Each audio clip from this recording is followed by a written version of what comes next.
You've chosen your speech topic. Now what do?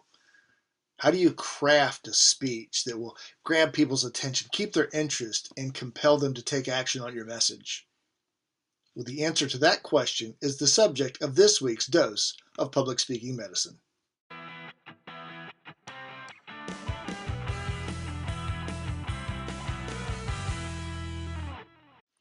Hi, this is Michael Davis, the Storytelling MD. I'm curious, if you were to build a house, where would you start? Would you throw up some boards to create walls? Maybe build that first floor? Where would you start? Most people who've never built a house aren't quite sure, but the obvious answer, really, if you think about it, is a foundation.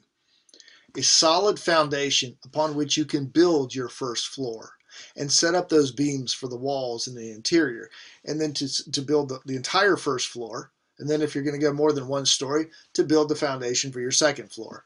A solid foundation, one that is watertight, airtight, doesn't allow bugs and weather in. Many people, when they begin writing a speech, just start writing it out. Now, I have no problem with getting your ideas out of your head and onto paper or into some type of recording device. You want to capture those. But when it comes to writing a speech, the most successful speakers, the ones who have longevity and have messages that stick, are the ones that have a process.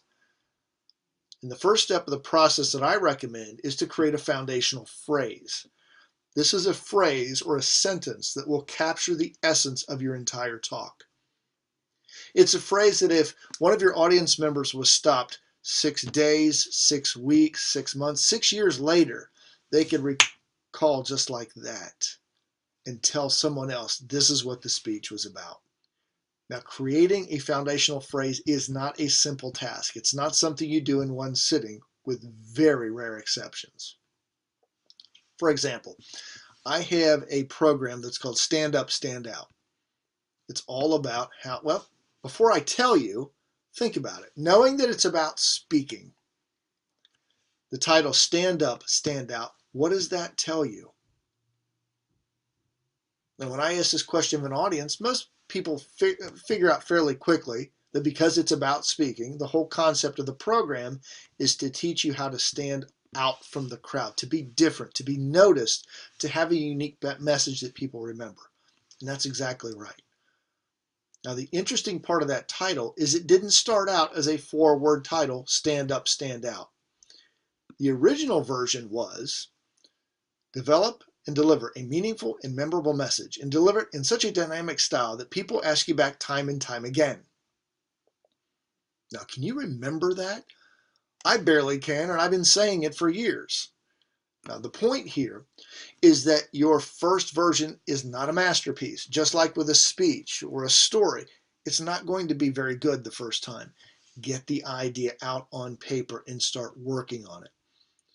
When I came up with that original title, develop and deliver a meaningful, memorable message, and deliver it in such a dynamic style that people ask you back time and time again, I would go take that out to various places. I went to Toastmasters clubs, civic organizations, friends, and I would throw it out there and get feedback.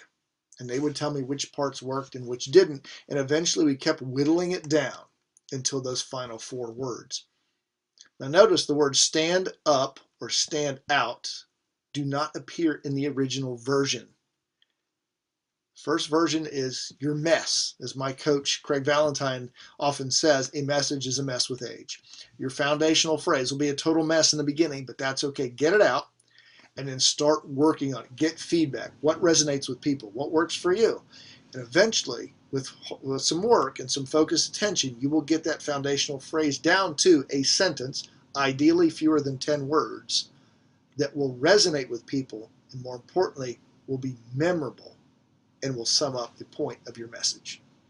So your prescription for this week is to begin work on your foundational phrase.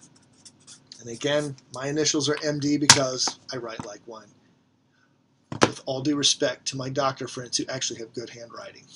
So go out there and start developing your foundational phrase, and I look forward to seeing you in our next video tip.